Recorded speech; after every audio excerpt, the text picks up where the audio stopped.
Hey gents, Idaho here. So last night I had a fight against an A7M. I was flying a 2/3 spaded Yak-3. I started defensive and with worse energy, and I actually won the fight, which doesn't often happen against A7M, so that was fun. But the A7M pilot was not too happy. Now, I'm not going to shame him by showing his name here, but he had earlier told me to get a life, and now he decided I was clearly cheating, so I told him I'd put the fight up here for him to check out. Then I thought, it might be fun to do a detailed dogfight analysis every so often here. So what I think I'll do is play the fight through first, and then go back and pause and talk about what I was thinking about at each stage. Now, I should clarify that I am no expert. I know a little bit about BFM from practice, and especially learning from people who are way better than me, but yeah, I am far from an expert, so take anything I say here with a big grain of salt. I could be talking out of my hat. I could have no clue what I'm talking about. But it'll at least give you an idea of my own thought process, flawed as that might be, which might be of interest. So anyway, let's play this fight through first. I can't outrun this stinking A7M.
Oh, he's really gonna hate me now.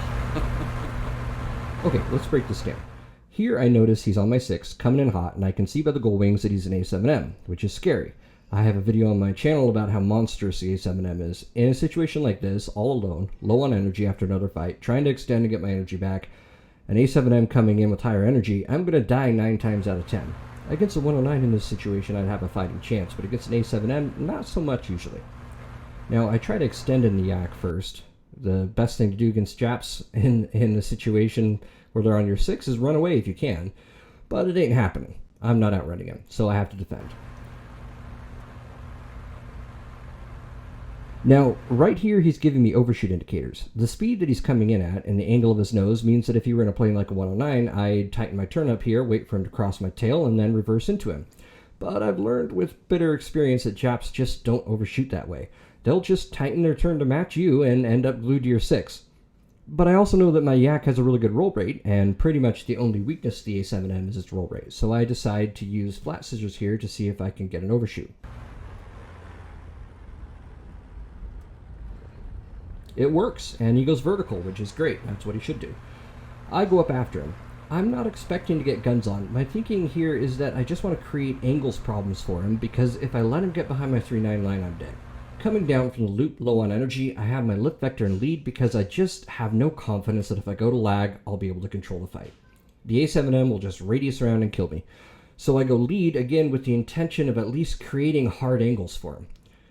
When he starts a left-hand flat turn, I roll further to intercept his turn circle.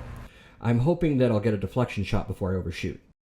Not surprisingly, though, I can't manage the deflection shot, but this does put me in lag behind his flat turn and at a fairly good energy state.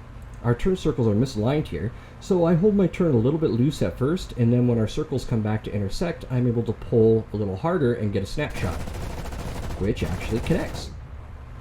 Now, his turn radius is far tighter than mine, so I know I'm not going to get that shot again. If we stay flat, he'll have a shot on me in 2 turns or so. So at our closest pass here, I go vertical. I'm hoping he'll keep his flat turn going before he follows, which will mean, hopefully, that he's bled speed and won't be able to climb with me. Japs do this flat turning a lot because they're so good at it, and it's usually enough to solve all their problems. So it's the first thing they tend to think to do. And a lot of times, honestly, they can do a full 180 and still follow you up.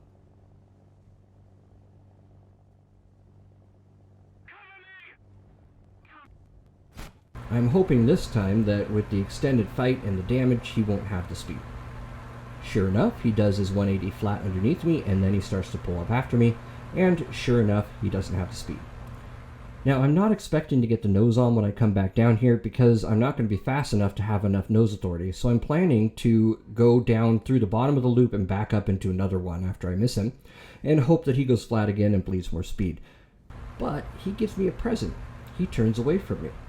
And that gives me just the space I need to get the nose on. And the rest is history, except for the accusation of cheating. Anyway, let me know if you like this format of video and if you'd like to see more fight breakdowns like this in the future.